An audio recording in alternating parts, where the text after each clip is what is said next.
Vous avez vu le monde dont vous êtes le créateur prospérer, se développer, produire, innover. Vous avez aussi vu les inégalités apparaître, générer de la frustration, des révoltes et même des révolutions. Mais arrivé au XXe siècle, vous savez, il y en avait eu 20 depuis la Grande Goule qui avait dit «Eh oh, ça commence avec moi!» Arrivé au XXe siècle, une idée vous assaille. Pour limiter les injustices sociales, pour que votre monde soit stable, il faut faire en sorte que les gens aient les mêmes chances d'accéder aux différentes places de la société. C'était d'ailleurs pour cela qu'il y avait eu tant de révolutions dans votre monde. Les gens voulaient la liberté, mais ils voulaient aussi l'égalité. Et l'égalité pas simplement devant la loi, mais aussi devant les chances d'accéder aux différentes places de la société. Les gens ne voulaient plus être prisonniers de leurs origines.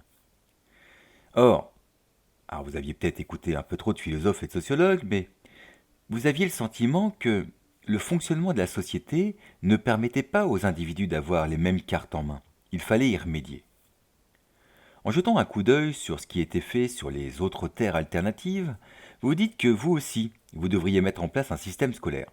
Cela semblait être un outil intéressant pour limiter les inégalités. Vous n'étiez tout de même pas chaud. A priori, ça coûte un pognon monstre.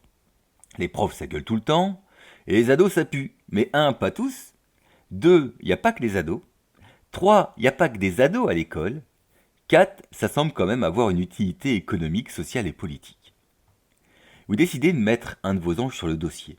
Vous en aviez un d'ailleurs sous la main, Najat Michel.